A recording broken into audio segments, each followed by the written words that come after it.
Hello friend, कैसे हो आप सब। मैं आशुतोष एक बार फिर से आप सभी लोग का वेलकम करता हूं आप लोग के अपने YouTube channel lecture of engineering में। तो इस पार्ट में हम लोग कंप्लीट करने वाले हैं वेब टेक्नोलॉजी यूनिट 3 और ये आपका है पार्ट नंबर 2 लेक्चर। और आपका इसी पार्ट में पूरा यूनिट 3 कंप्लीट हो जाएगा। तो इससे पहले जो लोग नए हो प्लीज़ सब्सक्राइब कर लो, और जो लोग टेलीग्राम ग्रुप में और व्हाट्सएप ग्रुप में नहीं ज्वाइन हो तो उसका लिंक दिया गया है डिस्क्रिप्शन बॉक्स में और कमेंट बॉक्स में, तो जा करके ज्वाइन हो जाइए। अब यहाँ देखिए, ये आपका पार्ट 1 में डिस्कस हो चुका है कि यहाँ पे एजेक्स क्या होता है और यहाँ पे जावास्क्रिप्ट क्या होता है। इन दोनों का सिंटैक्स और यहाँ पे प्रोग्राम के साथ मैंने बता दिया। तो हमारे क्लास से एक सिंगल क्वेश्चन बाहर नहीं आएगा। सारा क्वेश्चन बहुत इंपॉर्टेंट है, तो एक सिंगल क्वेश्चन क्लास से बाहर नहीं आएगा। तो चलिए क्लास को स्टार्ट करते हैं बिना किसी देर किए। अब यहाँ देखिए, आपका यहाँ पे अगला क्वेश्चन है कि यहाँ पे URL क्या होता है, जो कि बहुत इंपॉर्टेंट है। अब ये क्वेश्चन जो है आपके सेमेस्टर एग्जाम में पिछले साल आया हुआ था। तो जो आपका होता है URL होता है, इसका काम क्या होता है, URL को यहाँ पे रिप्रेजेंट करना। इसका मतलब क्या होता है, यूनिफॉर्म रिसोर्स लोकेटर होता है, और इसका जो रिसोर्स होता है वो www पे होता है, यानी कि वर्ल्ड वाइड वेब पे होता है। अब इसका देखिए एग्जाम्पल, यहाँ देखिए ये जो है इसका एग्जाम्पल हो गया। अब जो आपका होता है URL इसमें होते हैं 4 इन्फॉर्मेशन इसमें शामिल होते हैं। तो यहाँ देखिए ये जो एग्जाम्पल है HTTPS, तो ये आपका होता है प्रोटोकॉल। HTTPS ये आपका होता है प्रोटोकॉल, और www यहाँ से लेकर के lectureofingineering.in ये आपका होता है सर्वर नेम, जिसे बोला जाता है IP एड्रेस भी बोला जाता है। अब यहाँ देखिए, यहाँ से लेकर के यहाँ तक जो आपका हो गया P, फिर आप स्लैश, फिर यहाँ पे about.html ये आपका होता है फाइल नेम। तो यहाँ देखिए, पहला आपका हो गया प्रोटोकॉल, यानी कि ये आपका हो गया HTTP, और दूसरा आपका हो गया सर्वर नेम, जिसे IP एड्रेस बोला जाता है। तो यहाँ पे www से लेकर के यहाँ पे lectureofingineering.in तक होगा। अब यहाँ देखिए, C आपका होता है इन्फॉर्मेशन, जिसे बोला जाता है पोर्ट नंबर, यानी कि आप यहाँ पे देखेंगे कि यहाँ पे लिखा होता है कुछ नंबर, जैसे कि यहाँ पे लिखा गया 80, तो ये आपका हो गया पोर्ट नंबर। तो जो आपका होता है पोर्ट नंबर होता है, ये ऑप्शनल एट्रीब्यूट होता है। अब यहाँ देखिए, अगर देखिए यहाँ पे पोर्ट नंबर मेंशन नहीं होता है तो जो यहाँ पे होगा रिटर्न में -1 आ जाएगा, -1 यहाँ पे आ जाएगा अगर यहाँ पोर्ट नंबर मेंशन नहीं होगा। अब आगे देखिए, अब यहाँ देखिए ये आपका हो गया फोर्थ इन्फॉर्मेशन, जिसे बोला जाता है फाइल नेम या फिर डायरेक्टरी नेम होता है। तो यहाँ देखिए जो आपका हो गया P, फिर यहाँ पे स्लैश, फिर यहाँ पे about.html, तो इसे बोला जाता है फाइल नेम। अब आगे देखिए, अब यहाँ देखिए जावा URL क्लास के यहाँ पे कौन कौन से होते हैं मेथड, जो कि यहाँ पे यूज होते हैं। तो जब हम लोग यहाँ पे URL में प्रोग्राम करते हैं तो हम लोग यहाँ पे जावा डॉट, फिर यहाँ पे नेट डॉट URL को यहाँ पे इंपोर्ट करते हैं। अब यहाँ देखिए इसमें होते हैं कुछ मेथड, जैसे कि आपको हो गया पब्लिक स्ट्रिंग गेट प्रोटोकॉल। इसका मतलब क्या हो गया कि यह जो है प्रोटोकॉल को यहाँ पे रिटर्न करता है। दूसरा आपका होता है गेट होस्ट, यानी कि यह जो है होस्ट के नेम को, यानी कि URL के होस्ट के नेम को रिटर्न करता है। अब यहाँ देखिए, अगर आपको हो गया गेट पोर्ट, यानी कि जो यहाँ पोर्ट नंबर होता है URL का, उसको ये रिटर्न करता है। आगे देखिए, आगे आपका है गेट फाइल, तो क्या होता है, जो आपका होता है URL इसके फाइल के नेम को रिटर्न करता है। आगे आप लिखेंगे कि यहाँ पे दिया गया है ओपन कनेक्शन मेथड, यानी कि इसमें जो आपका होता है it return the instance of URL connection, जैसे कि यहाँ पे URL से जो यहाँ पे रिलेट होता है वही यहाँ पे ओपन होता है। तो यहाँ पे होते हैं ये सारे मेथड, तो आप लोग यहाँ ध्यान से देखेंगे। अब इसका देखते हैं एग्जाम्पल, तो आपको सारा चीज़ यहाँ पे समझ में आ जाएगा। अब आगे देखिए, अब यहाँ देखिए जावा URL क्लास का एग्जाम्पल क्या है। तो सबसे पहले मैं यहाँ पे इंपोर्ट करता हूँ, यहाँ देखिए एक सेकेंड, यहाँ देखिए URL डेमो, फिर आप .java, तो इसमें हम लोग यहाँ पे इंपोर्ट करते हैं java.io, फिर उसके बाद हम लोग यहाँ पे जावा, फिर यहाँ पे .net को इंपोर्ट करते हैं। फिर आप देखते हैं कि यहाँ पे क्लास बनता है URL डेमो। अब इसके बाद आप यहाँ देखिए ध्यान से, ये आपको यहाँ दिया गया एग्जाम्पल कि यहाँ पे HTTP, फिर यहाँ पे www.lectureofingineering.in, फिर यहाँ P, फिर यहाँ स्लैश, फिर यहाँ पे about, फिर यहाँ पे .html। अगर आप देखेंगे तो यहाँ पे कहीं भी यहाँ पे पोर्ट नंबर मेंशन नहीं किया गया है, तो इसका जो आउटपुट होगा वहाँ जो रिटर्न होगा वो क्या होगा, -1 होगा। अब यहाँ देखिए आपका यहाँ हो गया सिस्टम आउट, फिर यहाँ पे आपने प्रिंट किया, प्रोटोकॉल किया, फिर यहाँ पे आपने यूज किया गेट प्रोटोकॉल मेथड का, फिर आपने यहाँ पे होस्ट नेम किया और यहाँ पे गेट होस्ट का अप्लाई किया, फिर आपने यहाँ पे पोर्ट नंबर आपने यहाँ पे अप्लाई किया, किसके द्वारा, गेट पोर्ट मेथड के द्वारा। फिर आपने यहाँ पे फाइल के नेम को आपने यहाँ पे जो आपका मेथड है गेट फाइल मेथड आपने इसका यहाँ पे उपयोग किया और आप यहाँ पे लास्ट में कैश एक्सेप्शन फिर आप सिस्टम फिर यहाँ पे डॉट आउट प्रिंट फिर आप उसको जो है प्रिंट करते हो। तो यहाँ देखिए यहाँ पे कहीं भी पोर्ट नंबर का जिक्र नहीं किया गया है। तो इसका देखिए इसका आउटपुट क्या होगा। अब यहाँ देखिए इसका आउटपुट क्या होगा। यहाँ देखिए ध्यान से मैंने यहाँ पे लिखा था ये, यहाँ देखिए ये आपका हो गया प्रोटोकॉल। अब जो आपका होता है प्रोटोकॉल यानी यहाँ पे आएगा HTTPS। यहाँ देखिए ये आपका यहाँ पे प्रोटोकॉल यहाँ पे आ गया HTTPS। फिर यहाँ देखिए ये आपका है होस्ट नेम। अब होस्ट नेम क्या होता है, जो आपका होता है URL होता है। यहाँ देखिए ये आपका होस्ट नेम है यानी कि जो यहाँ पे URL होगा वही चीज़ यहाँ पे आएगा। देखिए यहाँ पे www.lectureofengineering.in ये आ गया। अब यहाँ देखिए पोर्ट नंबर, तो मैंने यहाँ पे कहीं भी नंबर का यूज़ नहीं किया। ये आपका है पोर्ट नंबर है, तो आप यहाँ देख सकते हैं यहाँ पे कहीं भी नंबर नहीं आया हुआ है यानी कि आपका यहाँ पे रिटर्न में आ जाएगा -1 आ जाएगा।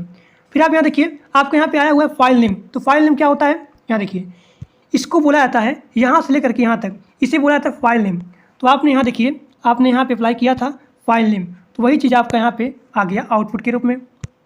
देखिए तो मेरे कहने का मतलब यही है कि जब आप यहाँ पे पोर्ट नंबर को अप्लाई नहीं करते हो तो आपका रिटर्न में आता है -1। So these are the example and these are the output of the URL। तो जिनको यहाँ पे स्क्रीनशॉट लेना है लोग यहाँ पे ले सकते हैं, नहीं तो मैं इसका पूरा पिक जो है भेज दूंगा टेलीग्राम ग्रुप में। अब आगे देखिए,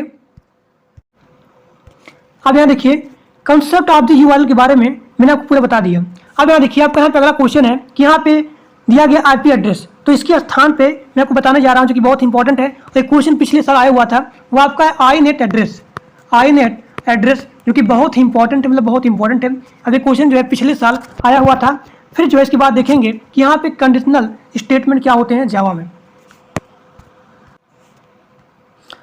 अब यहाँ देखिए आपका यहाँ पे अगला क्वेश्चन है कि यहाँ पे जावा INET एड्रेस क्या होता है। जावा INET एड्रेस क्या होता है जो कि बहुत इंपॉर्टेंट है। ये क्वेश्चन जो है पिछले साल आया हुआ था। तो जो आपका होता है जावा INET एड्रेस होता है, यह जो है IP एड्रेस को क्या करता है, रिप्रेजेंट करता है।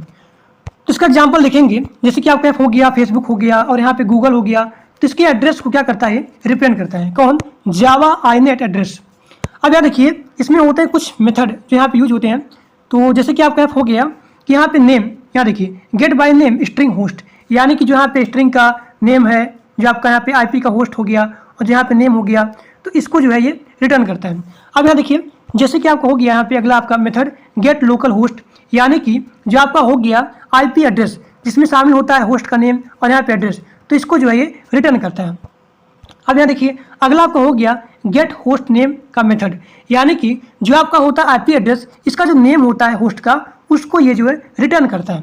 नेक्स्ट आपका है यहाँ पे गेट होस्ट एड्रेस मेथड, यानी कि जो आपका होता है IP एड्रेस होता है, इसको जो है ये रिटर्न करता है। तो जो आपका होता है INET एड्रेस, तो ये क्या करता है, IP एड्रेस को ये रिप्रेजेंट करता है। जब हम लोग यहाँ पे प्रोग्राम को बनाते हैं तो हम लोग यहाँ पे इंपोर्ट करते हैं java.net.inet एड्रेस। ठीक, अब इसका एग्जाम्पल देखिए। अब यहाँ देखिए जावा INET एड्रेस का एग्जाम्पल। तो सबसे पहले आप यहाँ पे इंपोर्ट करेंगे java.io, फिर आप यहाँ पे इंपोर्ट करेंगे java.net का, फिर आप यहाँ पे क्लास को बनाएंगे INET डेमो। फिर यहाँ देखिए इसके बाद जो है आप यहाँ देखेंगे INET एड्रेस में आपने यहाँ पे जो है गेट बाय नेम किया, यानी कि जो आपका IP एड्रेस है उसका आपने यहाँ पे नेम दिया। तो जैसे कि आपका हो गया www.lectureofengineering.in। तो आप यहाँ क्या करते हैं, सबसे पहले इसका जो होस्ट नेम है आप यहाँ पे इसका जो आपका मेथड होता है गेट होस्ट नेम, उसके द्वारा आप यहाँ पे इसको करते हो। फिर जो है आपका यहाँ पे होता है IP एड्रेस होता है किसका, होस्ट एड्रेस का, फिर आप यहाँ पे इसको जो है प्रिंट करते हो। तो यहाँ देखिए इसका आउटपुट क्या आएगा, ये देखिए INET एड्रेस का यहाँ पे आउटपुट क्या होगा। तो जो आपका होगा होस्ट नेम में, इसमें यहाँ पे आ गया यहाँ पे www.lectureofengineering.in। यहाँ देखिए ये जो आपका होता है होस्ट नेम, ये चीज़ यहाँ से लेकर के यहाँ तक कि आपका हो गया होस्ट नेम। और यहाँ देखिए यहाँ देखिए इसके बाद आपका यहाँ पे IP एड्रेस, यानी कि इसका उपयोग किया जाता है IP एड्रेस को रिप्रेजेंट करने के लिए। आपने यहाँ पे यहाँ देखिए यहाँ पे आपका होगा IP एड्रेस, तो आप यहाँ देखेंगे इसका जो भी यहाँ पे IP एड्रेस है वो यहाँ पे IP एड्रेस के रूप में यहाँ पे आ गया। तो ये आपका हो गया आउटपुट ऑफ दी जावा, यहाँ देखिए INET एड्रेस का। तो जिन लोग को यहाँ पे स्क्रीनशॉट लेना है वो लोग यहाँ पे ले सकते हैं। तो ये आपका हो गया पूरा एग्जाम्पल और पूरा मैं डिफिनेशन बता दिया कैसे यहाँ पे वर्क करता है और किसको जो है ये रिप्रेजेंट करता है। तो जो आपका होता है आईनेट एड्रेस जो होता है ये आईपी एड्रेस को रिप्रेजेंट करता है। अब आगे देखिए, अब यहाँ देखिए आपका यहाँ पे अगला इंपॉर्टेंट क्वेश्चन है कि यहाँ पे कंडीशनल स्टेटमेंट क्या होता है। तो कंडीशनल स्टेटमेंट का उपयोग किया जाता है डिफरेंट एक्शन को परफॉर्म करने के लिए on the basis of the different condition, यानी कि भिन्न भिन्न कंडीशन के बेस पे आपको यहाँ पे भिन्न भिन्न एक्शन को परफॉर्म किया जाता है बाय दी कंडीशनल स्टेटमेंट। अब यहाँ देखिए यहाँ पे कई सारे होते हैं स्टेटमेंट होते हैं, यहाँ पे कई सारे कंडीशनल स्टेटमेंट होते हैं। तो जैसे कि आपका यहाँ हो गया इफ़, इसमें क्या होता है कि अगर आपका यहाँ पे कंडीशन ट्रू होता है तो आप यहाँ पे इफ़ का प्रयोग करते हो, इफ़ स्टेटमेंट का प्रयोग करते हो। अगर आपका कंडीशन यहाँ फॉल्स होता है then you use that is else statement.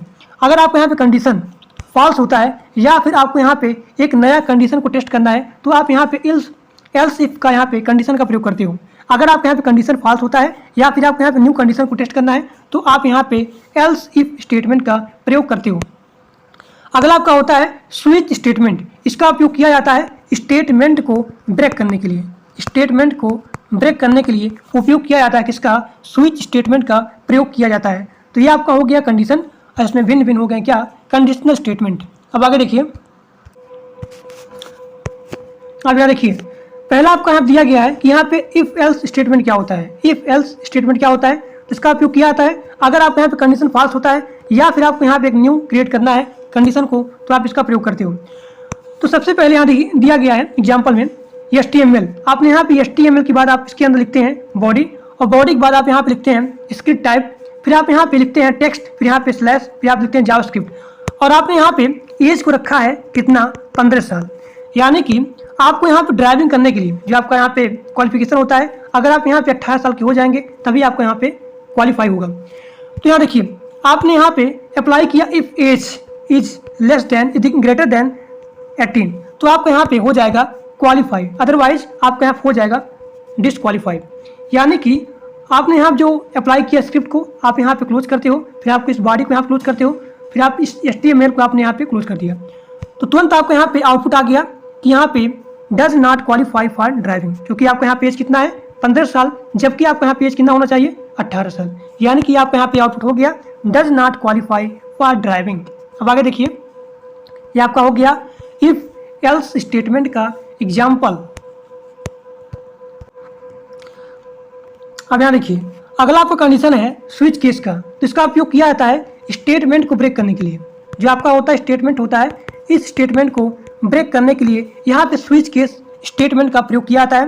यहाँ देखिए सबसे पहले आप लिखेंगे डॉक टाइप HTML जो कि HTML के वर्जन के बारे में बताता है। HTML के अंदर आप यहाँ लिखेंगे बॉडी और यहाँ बॉडी के अंदर आप इसको लिखेंगे और उसके बाद आपने यहाँ पे स्क्रिप्ट लिखा और स्क्रिप्ट के अंदर जो चीज़ आपको यहाँ पे मतलब आज का दिन क्या है वो आपको यहाँ पे शो करना है अपने PC में। तो यहाँ देखिए ये आपका होता है गेट डे। इसका मतलब क्या हो गया, यह जो नंबर को बताता है। जैसे कि यहाँ पे 0 आ गया तो आपका हो गया संडे हो गया, 1 आ गया तो आपको मंडे हो गया, 2 आ गया तो आपका यहाँ पे ट्यूसडे हो गया।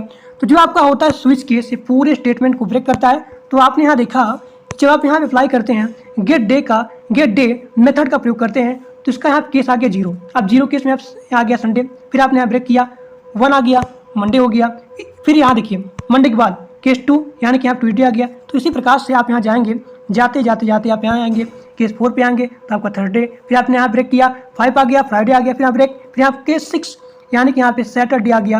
और उसके बाद आपने यहाँ पे जैसे अप्लाई यहाँ किया क्या inner HTML equal to 2 days यानी आपका आज का दिन क्या है वो आपने यहाँ पे अप्लाई किया और उसके बाद जो आपने यहाँ पे अप्लाई किया था स्क्रिप्ट आपने यहाँ पे स्लैश से इसको क्लोज कर दिया। सबसे पहले आप इसको यहाँ पे क्लोज करेंगे।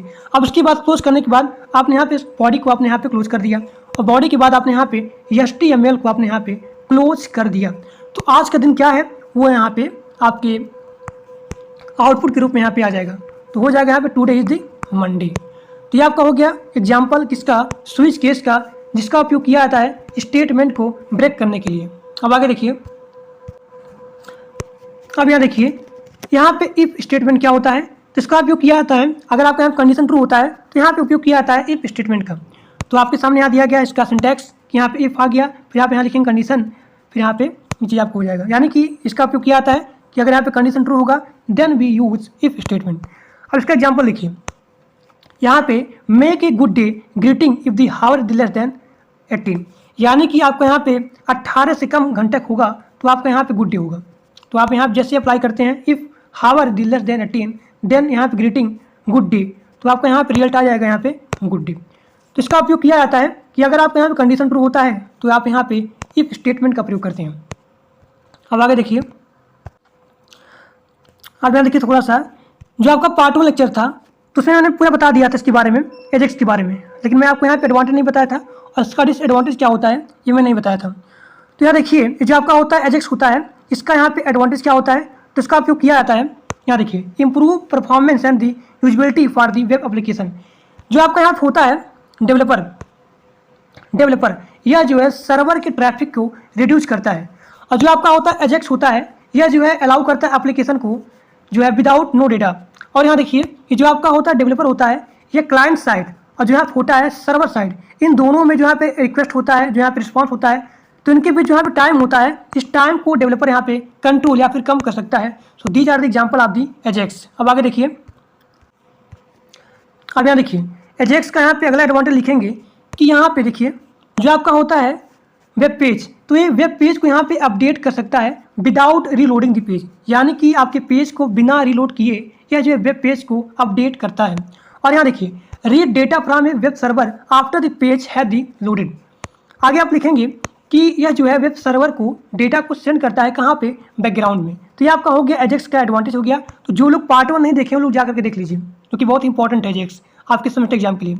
अब इसका देखिए डिसएडवांटेज क्या होता है।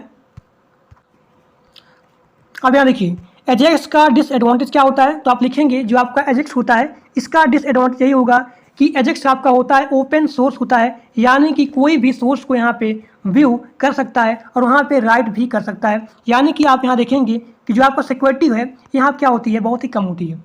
आगे आप लिखेंगे इसका यहाँ पे डिसएडवांटेज कि यहाँ पे search engine can not be index, AJAX page can not be index by the Google as well as other search engine. So these are the disadvantage of the AJAX. अब आगे देखिए, अब यहाँ देखिए अगला क्वेश्चन जो कि बहुत इंपॉर्टेंट है वो आपका है जावा और यहाँ पे जावा स्क्रिप्ट में दोनों में अंतर क्या होता है। तो यहाँ देखिए सबसे पहले आप लिखेंगे जो आपका जावा होता है, इस जावा में क्या होता है, बाइट कोड होता है, यानी कि यहाँ पे जो आपने एक बार यहाँ पे कोड को जनरेट किया आप उसको यहाँ पे भिन्न भिन्न प्लेटफॉर्म पे आप उसको रन कर सकते हो।